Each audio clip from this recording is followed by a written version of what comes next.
Covishield என்பது என்ன? இதை உருவாக்கியது யார்? தயாரித்தது யார்? இதை எடுத்துக்கொண்டவர்களுக்கு என்ன நன்மை தீமை ஏற்படலாம் என்பதை இந்த காணொளியின் வாயிலாக காண்போம் வாருங்கள். ஆரோக்கியம், அறிவியல் மற்றும் விளையாட்டு சம்பந்தமான வீடியோக்களுக்கு நமது சேனலை சப்ஸ்கிரைப் செய்யவும். சரி, முதலில் இதை உருவாக்கியது யார் என்பதை பார்ப்போம். பெருந்தொற்றான கொரோனா மிக தீவிரமான நிலையில் இருந்தபோது பிரிட்டன் நாட்டை சேர்ந்த ஆக்ஸ்போர்டு பல்கலைக்கழகம் மற்றும் பிரிட்டிஷ் ஸ்வீடிஷ் மருந்து நிறுவனமான அஸ்ட்ராசினிகா ஆகியவற்றுக்கு இடையிலான ஒத்துழைப்பின் மூலம் அஸ்ட்ராசினிகா தடுப்பூசி உருவாக்கப்பட்டது. ஆக்ஸ்போர்டு பல்கலைக்கழக ஆராய்ச்சியாளர்கள் பல ஆண்டுகளாக அடினோவைரஸ் பயன்படுத்தி எபோலா வைரஸிற்கு எதிரான தடுப்பூசி மையத்தை ஏற்கனவே உருவாக்கியிருந்தனர். எனவே கோவிட்-19 தொற்றுநோய் தோன்றியபோது அவர்கள் கொரோனா வைரஸ்க்கு எதிராக தடுப்பூசியை உருவாக்குவதற்கான முயற்சிகளை விரைவாக முன்னெடுத்து அதில் எளிதில் வெற்றியும் பெற்றனர். கோவிஷீல்டு எவ்வாறு உருவாக்கப்பட்டது என்பதை பார்ப்போம். சிம்பன்சி அடினோவைரஸ் கோவிட்-19 ஸ்பைக் புரதத்தை மனிதர்களின் உயிரணுக்களில் கொண்டு செல்ல உதவும் வகையில் மாற்றியமைக்கப்பட்டது.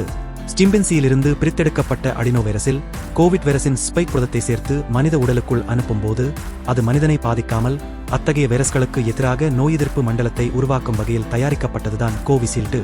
இந்த தடுப்பூசி போட்டுக்கொண்டவர்கள் அதற்கு பின் கோவிட் வைரஸை எதிர்கொள்ள நேரும்போது ஏற்கனவே உருவாக்கி வைத்துள்ள நோய் எதிர்ப்பு மண்டலம் கோவிட் வைரஸின் ஆற்றலை ஆரம்பத்திலேயே மட்டுப்படுத்தி அதை அழித்துவிடும்.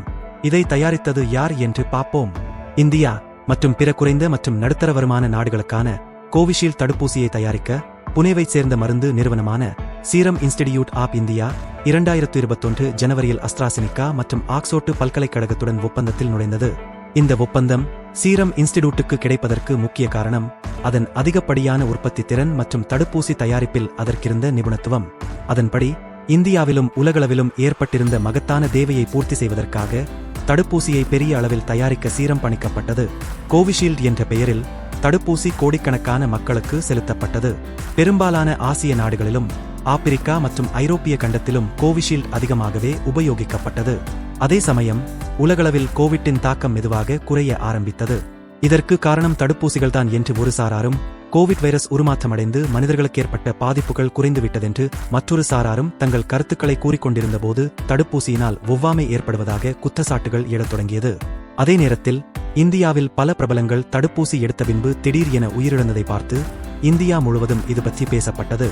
உதாரணத்திற்கு தமிழகத்தில் சேர்ந்த டைரக்டர் KV ஆனந்த் மற்றும் சின்ன கலைவாணர் என்று செல்லமாக அழைக்கப்பட்ட நகைச்சுவை நடிகர் விவேக் போன்றோரில் ஆரம்பித்து நகைச்சுவை நடிகர் மயில்சாமி, நடிகர் புனித் ராஜ்குமார் மற்றும் நடிகர் மாரிமுத்து வரை பிரபலங்கள் திடீர் மாரடைப்பால் உயிரிழந்தபோது அவர்களுக்கு கோவிட்டின் போது செலுத்தப்பட்ட தடுப்பூசியின் விளைவாயுது என்று பேச்சுக்கள் எழுந்தது.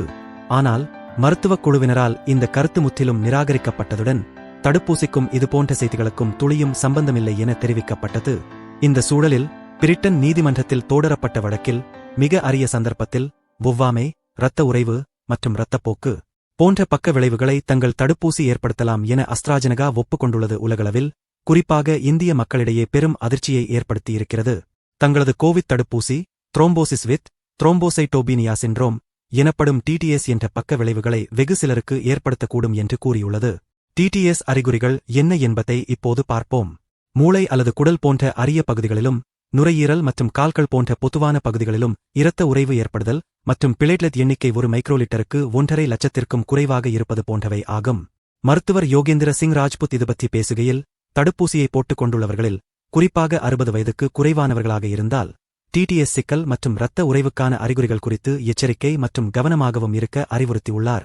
இந்தியாவில் அதிகம் பிரச்சாரம் செய்யப்பட்டு அதிக மக்களுக்கு செலுத்தப்பட்ட தடுப்பூசி கோவிஷீல்டு என்பதால் போட்டுக்கொண்ட இந்தியர்கள் எச்சரிக்கையாகவே இருக்க வேண்டும். TTS அரிதானது என்றாலும் இந்த தடுப்பூசி போட்டுக் கொண்டவர்கள் தங்களுக்கு ஏதேனும் விசித்திரமான அறிகுறிகளை உணர்ந்தால் நிபுணரிடம் செல்வது அவசியம் என்கிறார். கோவிட் என்ற அரக்கனை ஒழிக்க தடுப்பூசிகள் அந்த நேரத்தில் மிகவும் இன்றியமையாததாகவே இருந்தது. இந்த தடுப்பூசிகள் கோடிக்கணக்கான மக்களை பேராபத்திலிருந்து காப்பாற்றியது என்றே கூற வேண்டும். எனவே ஊடகங்கள் வாயிலாக வரும் செய்திகளைக் கண்டு அச்சம் அடைவதை விட விழிப்புணர்வுடன் இருந்து ஏதேனும் அறிகுறிகள் தென்பட்டால் மருத்துவரை கலந்தாலோசித்து இதை முறியடிப்பது நல்லது. உங்கள் கருத்துக்களை மறக்காமல் கமெண்டில் பதிவு செய்யவும். ஆரோக்கியம், அறிவியல் மற்றும் விளையாட்டு சம்பந்தமான வீடியோக்களுக்கு நமது சேனலை சப்ஸ்கிரைப் செய்யவும். நன்றி, வணக்கம்.